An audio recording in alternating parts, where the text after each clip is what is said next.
Life Audio. This is Empowering Homeschool Conversations. We want families to come here and gain insightful strategies that empower them to successfully teach diverse learners at home.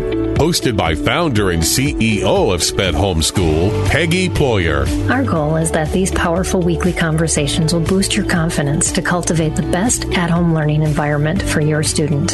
For more homeschool resources, go to spedhomeschool.com. You're listening to Empowering Homeschool Conversations with Peggy Ployer.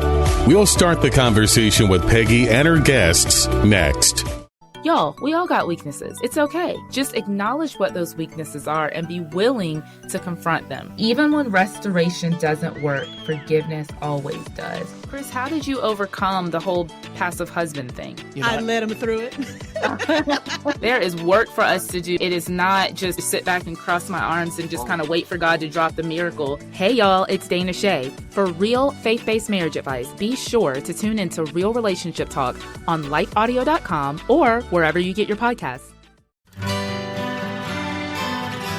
The Historical Jesus Podcast is the sweeping saga of the life and times of Galilean Jesus of Nazareth, as well as the faith, religion, and church founded to honor and disseminate his acts and teachings. Join me, Mark Vinette, on this fascinating journey through time, exploring the many great works of Christian theology, literature, architecture, music, and art inspired by the words and deeds of Jesus Christ. This is Empowering Homeschool Conversations, provided by SPED Homeschool, a nonprofit that empowers families to home educate diverse learners. To learn more, visit spedhomeschool.com. Here's Peggy Ployer. Today, we are going to learn how to fix intrinsic motivation in students with my special guest, Dr. Lee Jenkins. Welcome, Lee. We're glad to have you on the show. I'm sorry, I'm tripping over my own words. It is a thrill to be here, Peggy. Thank you very much for the invitation. Absolutely. And, we are going to have a good time. Yes. We were having a good conversation before we started, and I almost wasn't watching the time. So you're going to have a great conversation to listen to. And Lee has a whole boatload of information and a lot of encouragement. So if you are kind of frustrated, my student's not motivated, stick around, share this broadcast with other people that you know. We're doing it live right now, so if you're on with us live instead of watching the recorded version or listening to the podcast, share it with a friend, maybe a discouraged friend who is feeling like, I just don't know how to get this student learning. We've got some great information Dr. Jenkins is going to share with us. But if you are watching live, make sure you put comments and questions in the feed. We do have questions from those of you that have submitted it ahead of time from the broadcast, and we'll be adding those questions in throughout the conversation as they fit or at the end. So be listening and watching for those as well. So Lee, I am super excited about this conversation. We're focusing this month on alternatives to therapy. Because a lot of times when we have kids that struggle, we often just go to, well, it's either the curriculum's issue or it's something wrong with my child, which is how the school labels it. And so therefore we have to fix the child by taking them to therapy. And a lot of times parents don't think of the more basic things about what's going on inside the child, or maybe some overarching things. And so motivation, when you guys approached me about talking about that, I thought this fits really good in this month, because a lot of times when our students have been through various things, motivation kind of gets something that needs to be fixed. And I know we're going to talk about that today. So I'm super excited. But I would love for our audience to just get to know you a little bit better and to hear more about your story and how you got involved in the field of education. And what prompts your passion regarding student motivation, and even how you got a little bit involved, into the homeschooling realm, because you have a new book out about homeschooling too. And I'd love them to hear all of that kind of in a nutshell from you. Okay. I am an example of how God plans lives for people. I did Awesome. not choose to say I wanted to become a teacher. I was a freshman in college praying, God, what do you think I should be doing? Wow. And I felt I know God led me towards education. So you hear the phrase a lot. God doesn't call the qualified, he calls the unqualified and then qualifies them. Absolutely. That's what happened in my life. And God brought me into contact with amazing, world-class, 1 in a million people for years, awesome. from place to place to place. He would say no to this job and no to that job and no to that job and yes to this one because there was a genius waiting for me. Wow. And so I was not qualified, and he qualified me. So that's the first part about how I ended up in education. How did I become interested in intrinsic motivation? Yeah. Well, one of those people that I learned so much from was W. Edwards Deming. He lived from 1900 to 1993. Okay. He became famous in America in 1980 because Japan, he worked with Japan, and there was a documentary put out in 1980, If Japan Can, Why Can't We? Because he'd been advising the Japanese for years. Douglas MacArthur took him to Japan in the 50s because the Japanese couldn't make anything that worked.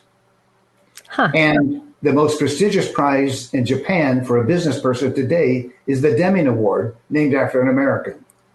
Wow. So I got to hear him when he was 92 years old for 4 days. And the audience was educators. The only time he spoke to educators as the only audience. And he talked about how great American schools are at discouraging kids that want to learn. Wow. The phrase he used was, we drive the yearning for learning out of them. Yeah. So I've done some questioning on that. I've done a lot of workshops all over the United States and internationally for educators. 3,000 of them, I asked, what grade level do you teach? And what percent of your kids love school? Well, it starts out 95% of the kids in kindergarten love school. It gets worse every year. It gets worse and worse and worse every year, down and down, until a low of grade 9. The teachers say that in grade 9, 37% of the kids love school. Wow. And we still don't know why they love school. It could be for sports. It could be for music. Right. It could be for cheerleading, whatever. Mm-hmm. So it ticks up a little bit after that. So one of my good friends, who's a multimillionaire high school dropout, said, well, the reason it goes up a little bit in the high school is because they didn't count people like me. I wasn't there. I dropped out. Really not getting That's better. interesting. So then I've been asking further.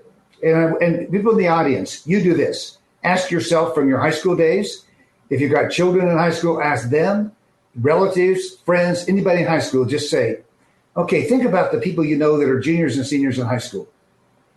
How many of them are as excited to come to school and learn as they once were in kindergarten?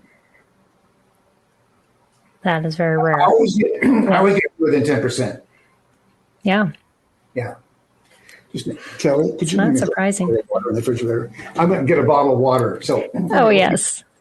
So I should have thought. I thought of it first and then didn't get it. That's okay. So Yeah.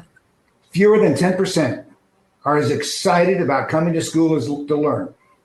Right. So the problem is in all organizations, when things don't go well, just like you said in your introduction, Peggy, we blame the child or the parent. In education, we blame the child or the parents. Right. Well, if you're going to blame the child or the parents for that problem, then you have to say 90% of our families are messed up. It's not true. Okay. Yeah. Right. Yeah. Are there messed up families? Yes.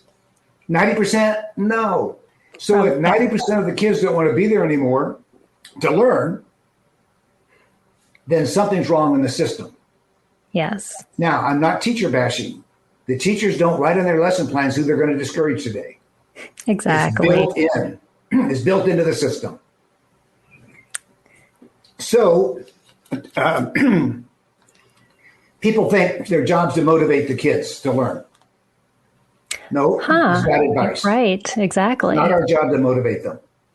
They come to us and they were born motivated to learn. Yeah, They come to us in kindergarten motivated. So our job is to maintain the motivation God gave them at birth. Right. That's our job. Absolutely. So one of my favorite stories comes from Jeff Burgard. He's an 8th grade science teacher, Issaquah, Washington. Every year, teaching 5 periods of science. Each period, first day of school, some kids come each of the 5 periods and they say to him, Mr. Burgard, just so you know, I hate science. So he says to them, oh, that's interesting. When did you decide to hate science? He said, the kids will say, I always hated science. He'll say, you know, actually, that's not true. You loved everything in kindergarten. Tell me what happened to you. And they tell their story. Wow. They can tell you the grade level. They can tell you the teacher. They can tell you what happened. And from then I decided I hate science. He said, well, okay, this year, here's the deal. I'm not going to motivate you to do science this year. What I am going to do is I'm going to listen very, very carefully. You're going to help me. And my job is to restore you the way you used to be. That's my job. Put you back like you used to be. That's a completely different mindset on motivation. Right. Yeah. After a word from our sponsor, we'll dive back into this conversation.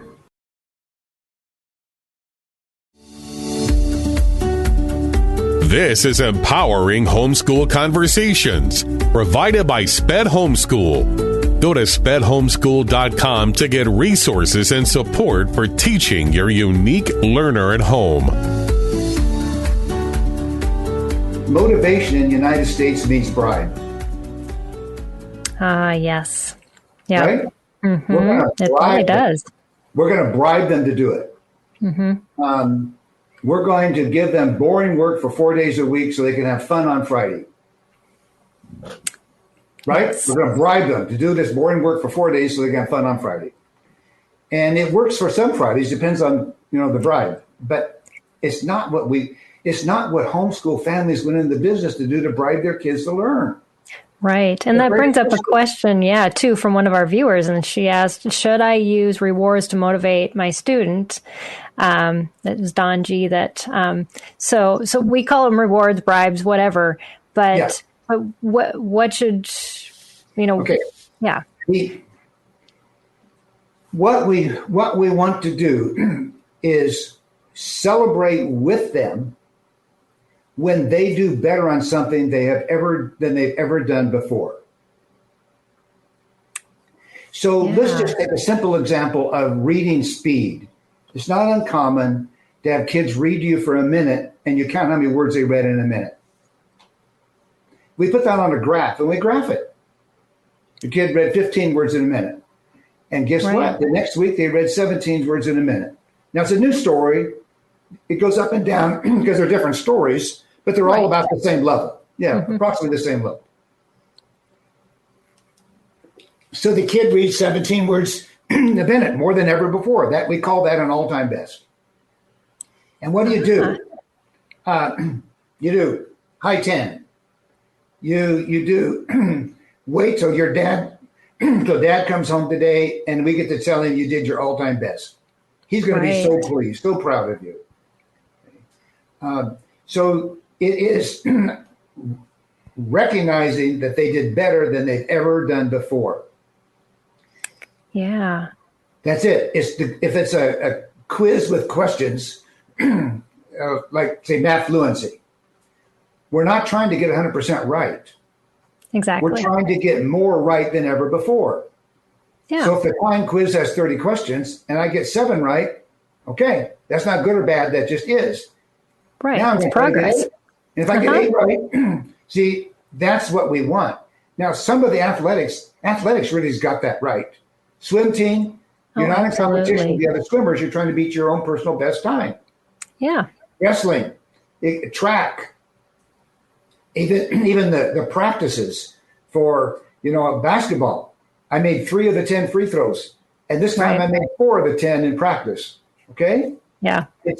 So athletics understands that better than education in the classroom understands that. But it's the same principle. I am so happy with myself when I do better than I've ever done before. Yes.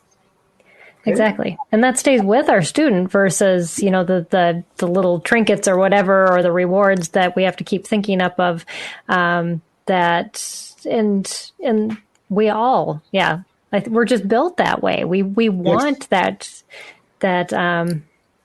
just that pat on the back that's, you're doing a good job. The words of that just build you up. Yes. In a classroom, a seventh grade classroom I've worked with quite a bit here in Arizona, that when the kids had their personal best, they did a high 10 with the teacher and they wrote their name on the whiteboard. That's cool. It. And stayed there all day. So then kids in other periods saw their friend's name there. All-time best.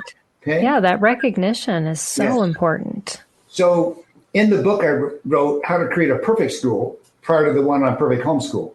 Mm-hmm. There's a chapter there. The teacher says, if you behave after lunch, I'll let you have another quiz. Now, she knew they were going to behave after lunch. Kids asked for a quiz. That was her smart mouth way of saying, you can have it. Okay. Right. And when you hear kids begging for quizzes? So Kelly, that I wrote the homeschool book with, she read the book. She knew what it said. Right. But it wasn't until her children said their favorite part of homeschool was taking quizzes to see if they could do better than ever before, that it finally say, this is for real. Because my children love it. They want to know. Yeah, it really is. I had never thought about that, but it is knowing I am improving, knowing I am doing better, because a lot of times our kids don't even know. We'll give them quizzes and we'll say, well, this is what you got. Let's move on to the next thing. And we don't try that to get to those personal bests instead. Graph it so they can see it. Oh, yeah. We have such visual learners. That is, yes, they need to see it. Impactful. And when they do better than ever before, we put a little bit, sometimes a sticker above it, or draw a star, or we write ATV for all-time best, just to designate it so you can quickly look at it and say, wow, you have 5 all-time bests already. Right. Yep. Yeah. Can you talk a little bit about, I know we focus on this intrinsic motivation in school, but just the long-term impact this has on a child for the rest of their life. If we as parents make this shift in this intrinsic motivation versus external motivators, or just, kind of just doing the lessons and moving on, how impactful is this for the rest of the student's life if we make this change? Well, if you just think about, because there are 10% of the people, or 8%, something like that did keep that love of learning. Yes. Through high school. Guess what? They still have it. Yeah. Okay? Because I've interviewed some of those people that they were one of the few. They were one, in the 5 to 8%. And it stays with them. So the impact is, if you don't lose that love of learning from between kindergarten and 12th grade, you've got it for life. Yeah, that's amazing, because it affects so many things in our lives if we either shut down that learning or we keep it going. Mm-hmm. And it can make dramatic effects. I mean, you seem like a lifelong learner, and just that motivation and that curiosity, I think, it affects a lot, our curiosity and our willingness to go into spaces that we know nothing about and to learn. Because as we were talking before the broadcast, it seems like you've had a lot of variables in your career that you've had that motivation to move into places you don't know anything about, and that makes a difference when you're motivated. I wasn't one of the kids that had that love of learning in high school. So I want to say, also, if you're working with a child that's given up and they've lost that love of learning, you can build it back. And I'm an example of that. I did not leave high school. It was 9th grade for me when I lost the love of learning. I kept it until then. It was gone. Wow. So let's give homeschool parents some ideas then on what if their student, and I know we have a couple questions here. Would it be okay if we dive into those questions first? That we have just some, and I'm sure as I read these, you're going to say, "Oh man, I'm there too." We want you to realize you're not alone. A lot of our students get beat up by the system. Especially in special ed, and they become unmotivated. And then we start homeschooling and we don't know how to reignite that love of learning. So I'm going to give Lee these questions and we'll go off those answers. If you have questions that pop up in your head while we're going through these, put them in the feed so we can address those as well.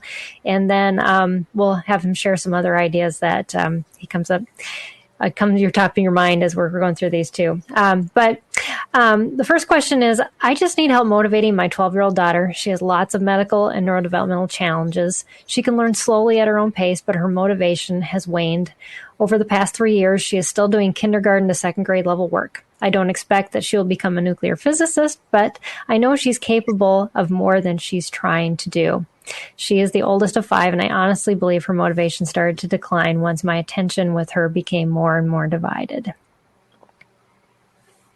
Okay, so let's talk about that. It's she needs that same thing, that record of continuous improvement.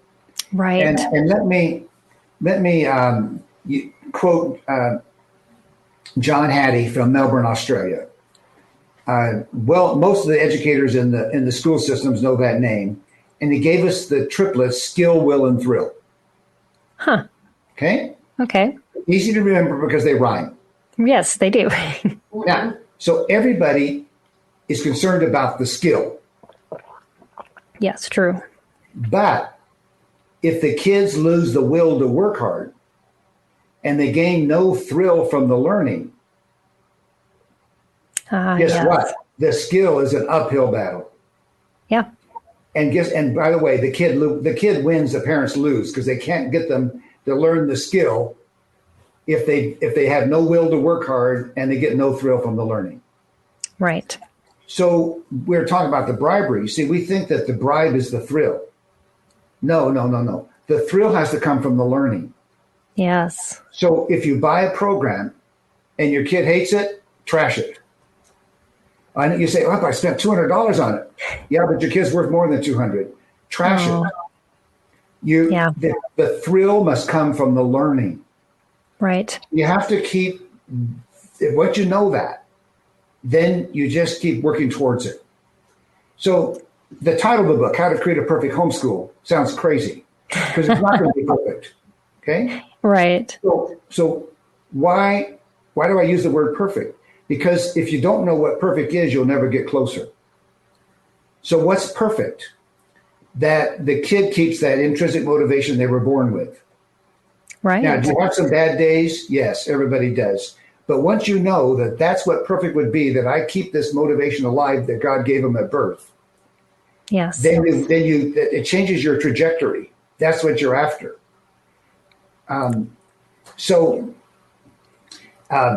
One of Kelly's boys, kindergarten, and we had some reading things for him to do, and he didn't want to do them. So pretty typical. He didn't want to do them. Yeah. And so I learned that he liked Australian animals, which is common. And Kelly told me that he likes a kookaburra song. He knows the kookaburra song. Okay.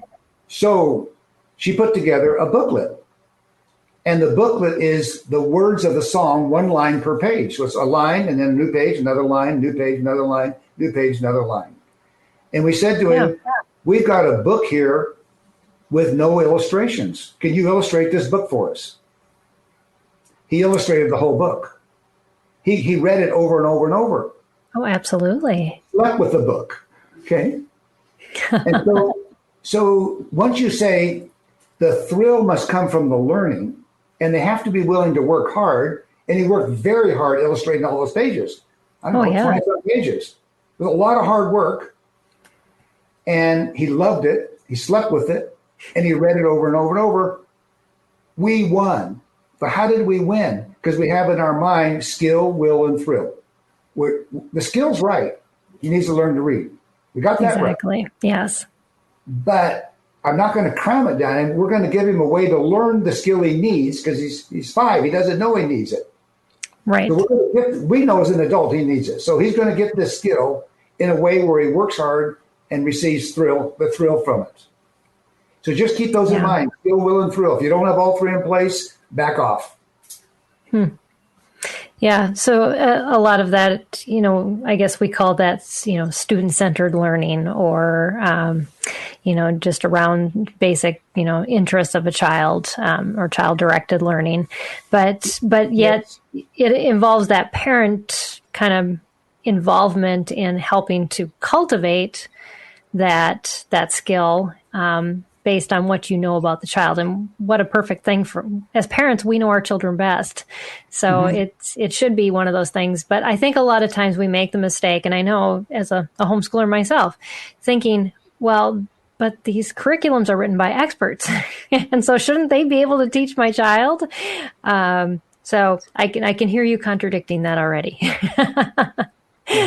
There are experts out there, and what they want the kids to know is their expertise. How to get them there, it may not be their expertise. Right.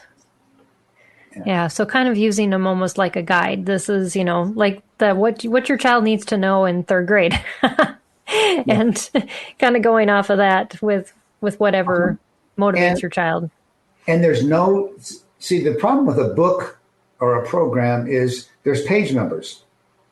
And of course there's page numbers. How else are you going to put a book together without page numbers? Of course you need to reference it, yes. But then we think that the page number indicates a sequence. I have to do page 1 and then do page 2 and then page 3. No. So find when and most of the things you pay that $200. There's some things in there your student will work hard and will learn. It doesn't have to be in sequence. Right. It's just books come in a sequence. That's how it is. Right. So to the question, the child's doing the kindergarten, 1st, 2nd grade work and is older. Right. They need to see their progress. What do I want? Okay, so 1st grade, we want kids to read often 60 words a minute. Okay, so I'm going to get from the library a bunch of books that are right that same level, and we're going to read every week, and we're going to graph how many we got. It's true for all the things we want them to know. Here's what I want them to know at the end of the year. And we're going to work towards that, and we're going to track along the way. And hopefully by the end of the year, we got it nailed. Yeah. Yeah. So just setting some overall goals and then tracking. But yes. I mean, your student doesn't need to know if they fail your expectations. All they need to know is how they've made progress. Yes. That's what they need to know. I'm doing better than I've ever done before. Right. And then if you've got several children in the home being homeschooled, we have another graph called the family graph, and we add the total up for the whole group. So every kid doesn't matter what it is, what reading speed or math questions right or anything, spelling words, anything. We add it all up. And so one of the things that with Kelly's family, when they have a family run chart, their best ever on the family run chart, then they get a night where dessert comes first. That's their celebration. Dad's there. They all get to celebrate. I like that you called that a celebration versus a reward. It's a celebration. It's fun. Yes. We're not giving them anything. We're just enjoying life together, and this is a fun thing we get to do. Yeah. And they know they earned it. And it was all of them together. They want to help each other because they like that. They like the celebration. Yeah, it's that encouraging environment that you're creating on top of that with the family. Yes. And it really, those motivators that, when somebody's falling behind, we sometimes just need encouragement. And who better than the people that know you and love you, your siblings, the parents, the children, to come alongside you. And so creating that environment too by looking at it this way. Right. And one of the things with the environment is when a paper is given back to kids that's been scored, you don't write how many they missed on the top. You put a plus for how many they got right. Because the thing, when they get the paper back from the mom, they look at it and they want, first thing they want to know is, did I do better than ever before? Yes. That's what they look at. They don't look at how many they missed. They look at, did I do better than ever before? That's awesome. Yeah. But when it Absolutely. does, wow, it's a big time. Yeah. Yeah, I can see how that it just changes the perspective of what you are focusing on. And we can focus so much of our attention on the lack of reaching perfection versus the growth from nothing to have gaining information. Yes. It's a total shift in how you look at progress. And also in just evaluations in general. And yeah, oftentimes we score based on an average, and our child is not average. Each of them are so unique. And so I just love this concept and what you're talking about. We have another question from a viewer, and Lisa H. wrote, motivating an ADHD child with learning disabilities to want to learn and do school. So is there anything specific to ADHD and motivation?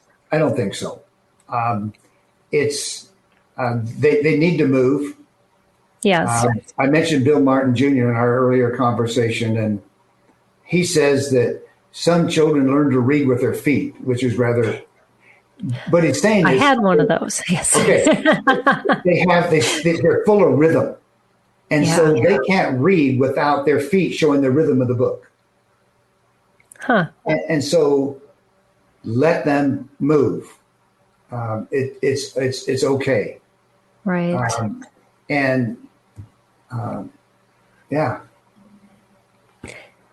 Yeah, I think sometimes we put in a box how learning should look. And I think a lot, you answered probably a lot of that question at the, in the beginning too, and just talking about that, the motivation. And I guess it's the same answer to the other question previously too, is just show that progress but yet add movement, add whatever that child needs. Going back to your skill, will, and thrill. I memorized that. I'm proud of myself. But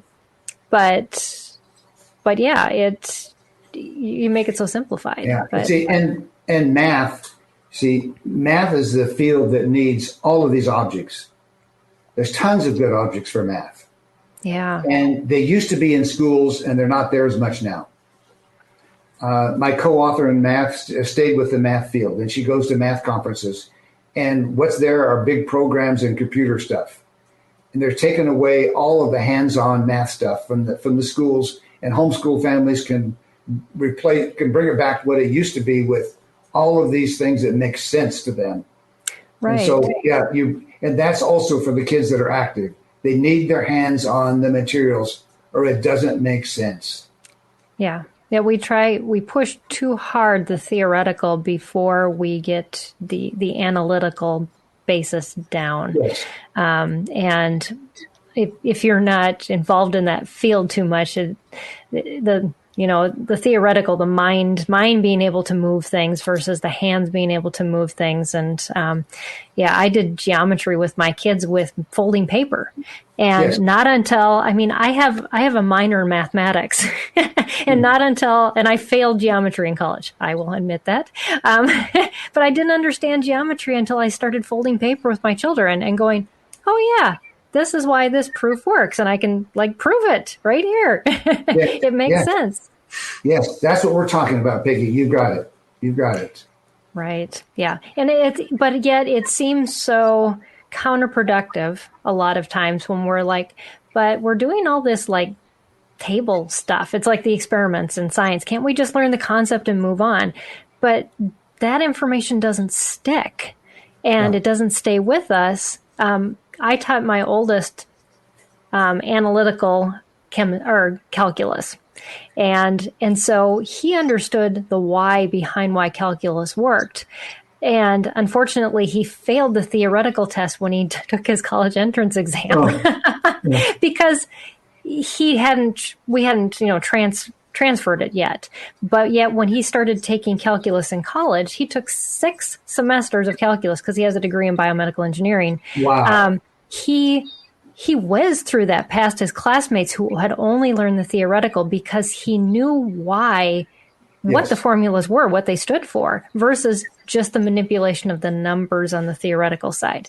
So just great encouragement that the hands-on stuff, we often think, well, this is just wasting so much time. It's really, really not. And you're building those skills at that basic level that your students can build off of so much quicker later. That survey that I did of the teachers on 3,000 teachers, yes. Another question was, what % of the year are you spending teaching kids content they should already know? Yeah. The average is 1/3 of the year. That's amazing. Isn't that? That's from 3,000 teachers. The average is 1/3 of the year spent in review. So if you think that the hands-on takes time, well, it doesn't take time because you don't have to reteach it. They get right. it. Teach it theoretical, and you'll teach it again next year, and then you'll teach it again next year because they don't get it. Exactly. So what this is off my questions that I had before, but I think it's really relevant is, a lot of people say, I can't take time off, especially with my student who has special needs. We can't take a break. A lot of them won't even, take more than, just a couple days here and there. And they just push through doing school all year long and hardly taking any vacations because my child's going to lose that information. How much of that is true? Or how much of that is based on how we're teaching? Okay. Let me go back to a minute for the school systems. And we always blame that the summer is when kids forget. They come to school, they finish 3rd grade, now they're in 4th grade, and the 4th grade teacher can't believe that they don't know this stuff. And then we blame the summer vacation. It's not summer vacation. They didn't remember it on Monday. Yeah. They crammed the spelling words on Thursday night. They spelled them correctly on Friday. They didn't know them on Saturday. Summer vacation has nothing to do with it. But we blame it on summer because then we can say, well, it's society's fault. I didn't create summer vacation. I can't. No, they didn't remember it. So it really is important to spend the time in depth so that they learn it. And I'd let them have the time, vacation. But my also advice is if you want to have the same number of days that are in the public schools, I mean, you can, right. But look at it this way. Typical schools are 180 days. Yeah. Okay. Give them 180 days of education, no more, no less, but you got flexibility. You can not teach it all this week. You can do whatever you want, but you can keep track of the number of days if you want. I don't know that that's as important as that they learned it, but but I'm answering the question. If somebody's concerned about that, don't push through. Use your best judgment on whether they've had it or not. One of the things that Kelly has in her home is a do nothing chair. I love that. and so when the kid says, "My brain is fried," I can't learn it okay, well, it's not a punishment. Just go sit in the do nothing chair for a while and let your brain relax. Or if you got a bad attitude, go sit in the do nothing chair for a while and come back when you go to the attitude. You're not punished. Just go sit there. Come back when you're ready. So you have a lot of flexibility in the home. Right. And use it. Mm-hmm.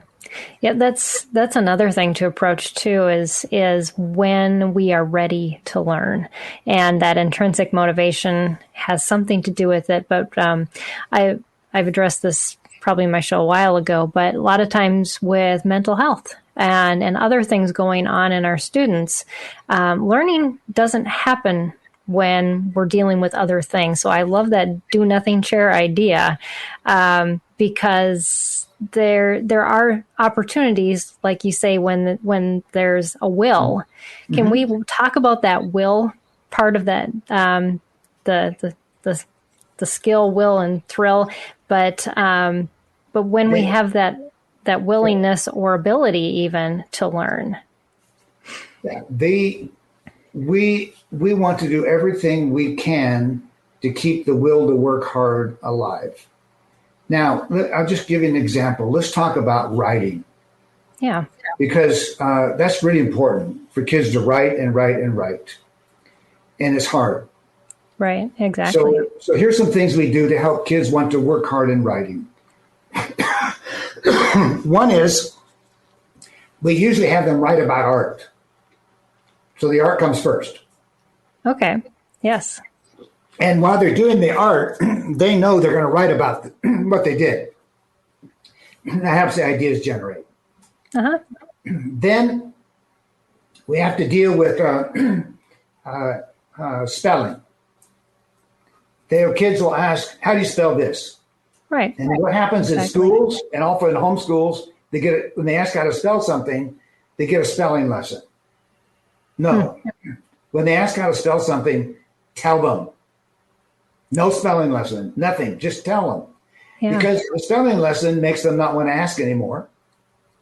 That's true. And it interrupts the flow of the story.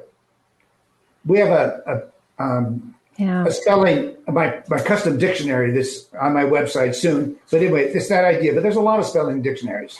Just the adult writes the word in the dictionary and the kid copies it in the story. Just okay, got to deal with that. Then we have to deal with editing. The red pencil hurts self-concept. The eraser helps self-concept. So they write in pencil, and they come to the teacher and say, "I'm done with my story. Can you?" And then you find the mistakes and you edit. And unbelievable amount of learning takes place between the adult and the child through the editing process. Let's erase this. I'll write it spelling. I'll write it correctly for you. Let's put a period here. Let me put it there for you. Then you want a capital letter here. Let me do that. And we edit and talk. Yes. Then they want to work hard. The other thing is they have more ideas in their head than their hand has strength. Yeah. So they'll write a story, and then they write the end. Well, they're not done. Right. Their hand's tired. Yeah. So you go over and say, okay, let's erase the end. Tell me the rest of your story. And you take dictation. You write for them. You just write it. Keep talking. I'll write it for you. And then after a paragraph or two, you say, was your hand tired? Can you write now? Or you want me to keep doing it? They'll often say, oh, my hand's okay now. Okay, then you can keep writing. Exactly. You make it a rewarding experience, and one that it builds more relationship and confidence through the process. And so we get it edited. It's right. It's in pencil. And sometimes we ask them to trace over it in felt pen. So they get practice doing it right. And they love the felt pen. Yeah. We have little stickers, about nickel-sized stickers. They make a mistake with the felt pen. We can just put a sticker over the mistake and go on. I love that. But there's strategies to keep the will strong. That's what I'm answering. And that's true for everything. How do you keep the will strong? Yes. Sometimes if it's in math and they're burnt out on math, say, okay, you finish that page later. We're not going to do it now. Let's go to this over here. Let's do math this way. Let's do it with this material. You don't have to finish the whole page and then go to the next whole page. In fact, you're probably better to not finish the page so you can come back to it later. It helps the memory. So there are things to do to keep the will strong, but that's what we're after. We're monitoring the will and thrill. And if you monitor those, the skill comes. You can't help but gain the skill if you're working hard and learning it and loving the learning. Absolutely. Yes. Yeah. We have one viewer who said this year was the first year that my son actually wants to learn. And she said, I've taught him time the last 3 years. He didn't care to learn it. This year now he needs to know time, so he gets to practice on time, and he learned it in an hour. Yes. Yes. Isn't that true? We push and push and push and push, and then guess what? When they're ready, they learn it. Exactly. I think so much of what we push is based on our own fears of what's not going to happen.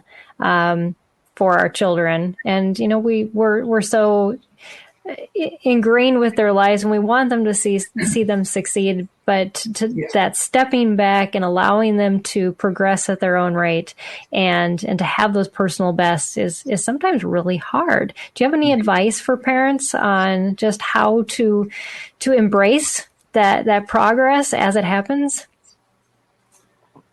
Well, there has to be a system in place to do that. Yeah. There has to be the graph in place. Yeah. There has to be know what you want them to know at the end of the year. And then once you know what you want them to know at the end of the year, then you can show the progress towards that all year long. But if you don't know what you want them to know at the end of the year, then it's harder to show the progress. Right. Yeah. Yep. Yeah. So and I saw that on your website you have some free downloads. Is that some of those progress charts are on there? Yeah. All the blank graphs are there. Awesome. And it'll ask you how many questions you're asking each week. Okay. Each quiz. Okay. Well, how do you know how many? Well, it depends on how much you want them to know at the end of the year. So, say you want kids to know where the 50 states are on a blank map. But now you've got 50. Okay, so you know that. Right. So each week they take a quiz on some of the states and graph how many they got right out of that. And how many do you choose each week? Well, it's this 7 or 8. It's approximately the square root. That gives you enough. You got 100 concepts for the year. You're going to quiz them on 10 a week at random out of the whole thing. Right. It's at random out of the whole bucket. So spelling is an easy one to understand. First grade, 150 spelling words for the year. They're in a bucket, all the words. When it's time for the spelling test, you reach in the bucket and pull 12 out at random. And they get 2 right the first week of school. Okay, they're good. By the end of the year, it doesn't matter which 12 you pull out, they can spell them all. They don't study the night before. They know it. They've got it in their head. They've got it. So, but it starts with, what do I want them to know at the end of the year? And sometimes the programs that are there at the exhibit halls and stuff, right, they have a good outline of what you want them to know at the end of the year. Exactly. Yeah. Maybe their program to get there is not what you want. But what they expect, the skill level, they are experts at that. They know a lot of, not always right, but good probability. And now you're going to find a way to get them there by the end of the year. Yeah, exactly. That's so much more important than finishing the book. You don't need to finish the book. Yes. Yeah. So, and do you have any other recommendations for resources or things to avoid that help overall with motivation? Okay. Well, for resources, my website is l2j.net. Yep, I've got that right l2j.net. And it has a ton of resources there for elementary school. That's where the resources are there for. It's in reading, it's in writing, it's in math. The latest book is a wordless book, for example. Well, why a wordless book? Well, the kids dictate. They tell you what the words are. We've done it with 4-year-olds. I think I'll be doing it with a 3-year-old next. They tell you the words and they dictate the words for the book and they can read a whole book. And That's then cool. You say, wow, you're 4 years old and you wrote a book already. And they just smile ear to ear. But they've got, so there's a lot of resources to help the will and thrill. And I'm not interested in the kids in homeschool keeping up with the public schools. I want them to exceed it. I want them to have more skill, more skill, and keep the will and thrill alive. Yeah. So that's what we're after. There's a lot of resources there. So then, but I don't have the whole universe of resources. So what do you choose? Right. Well, if you see something and you try it out and the kids are working hard and they love it, it fits.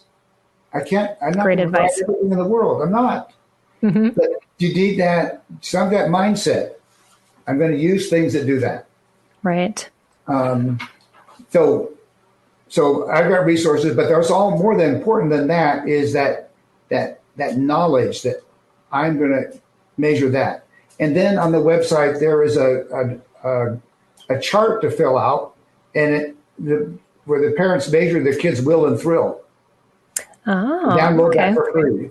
And every year you write a grade level in where their will and thrill is, to see if you're keeping it up all the way through grade 12.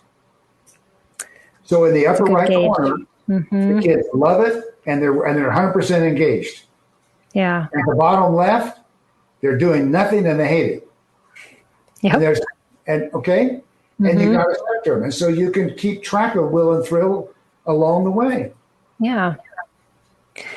And that's the greatest indicator of how your students are going to move on versus, just the grades that they got, the books they finished, the courses they passed. Because that when things are going to get tough with learning, and are they going to push through? Are they going to have that intrinsic motivation to say, I still want to keep learning, even though it's hard?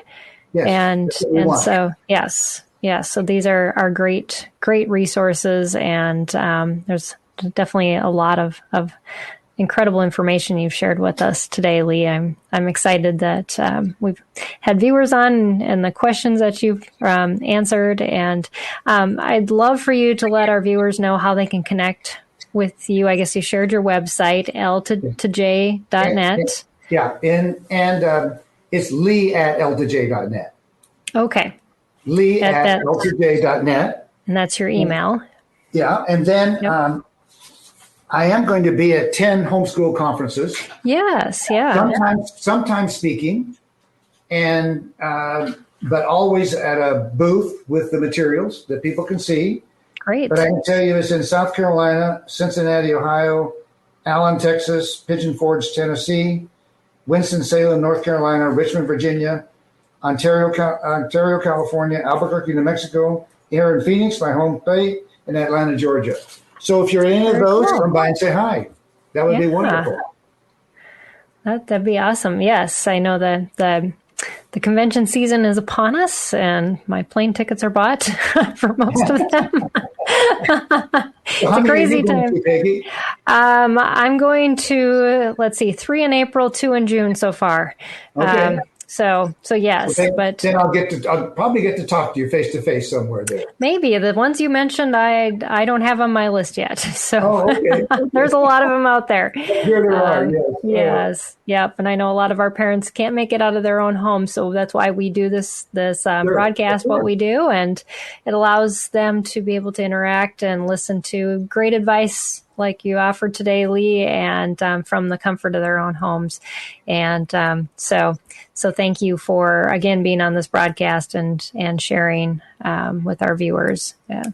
And I just loved everything you had to share. It makes so much sense. It gets down to the basics and what we forget a lot about when we're teaching is that it's so simple, yet it's so profound at the same time.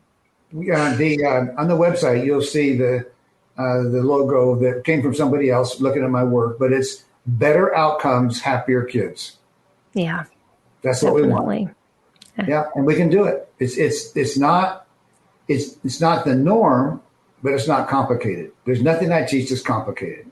Yeah. Mm-hmm. So we have any closing statements or encouragement for our viewers before we close out this conversation? I would just say hang on to the skill, will, and thrill, because you don't want to spend all this effort educating your own children and have the same problems that schools have. Right. There's a teacher shortage in the country. Yeah. And when you talk to teachers, why is there a shortage? It's because the school board and the administrators have bought programs that they're required to use. Yeah. If they said to the teachers, here's what your kids have to know by the end of the year, you're welcome to use your own creativity and how you're going to get them there, there would not be a teacher shortage. But they buy these programs and demand that they use them. So don't fall into, you're a home parent, you're a home educator. Don't fall into that same trap of buying a big program and making the kids use it. If you're going to do that, don't bother. Send them to a school that already has a program. You don't have to buy it. Right. Yeah, that is so true. Yeah. And we have the ability more than anybody else to tweak and change. The ability, use it. Use it. Yeah. Awesome. Great advice. I love that. Thank you again, Lee. And this has been a great conversation. And we're going to continue on with the same alternatives for therapy in our discussion this month. And next week on the broadcast, we are going to be talking about how to transform ADHD and sensory issues with movement. And I know Lee talked a little bit about, adding that movement to help improve that will. And so we're going to focus a lot of time on just that incorporation of movement into your homeschooling and how some creative ideas to get that blood pumping and the books and the learning off the table. So, can I say one thing about the homeschool book? Yes, absolutely. Because here's it. When people have that, how to create a perfect homeschool, I write the how-to. Kelly writes the what happened. Yes. And it's her what happened, those stories that make the book pop. The how-to can be boring, but the what happened with her 3 kids is what makes it exciting. So I just want to leave that with her because it's written in italics. It's easy to see what she wrote. That's awesome. And I want to leave that with your listeners because her stories make it pop. And really it is. I mean, that's the most encouragement that our viewers have said over and over again.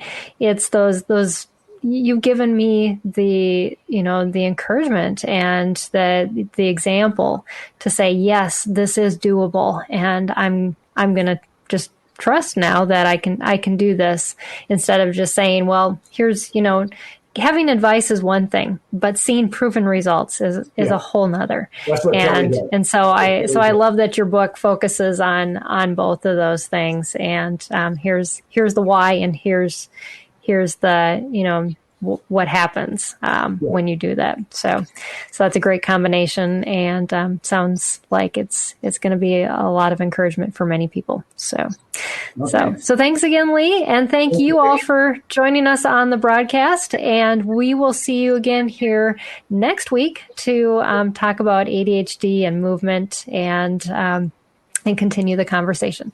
So have a good week, everyone. God bless, and we will see you next time. Bye.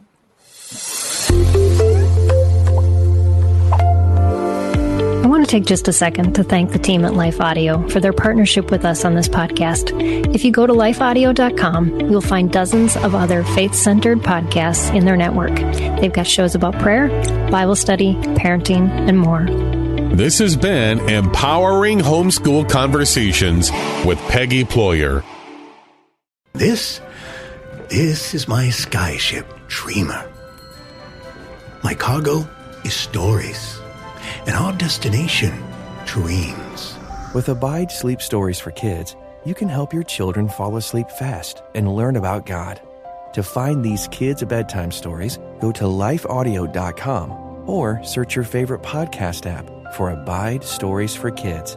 You can also download the Abide app for more biblical meditations at abide.com.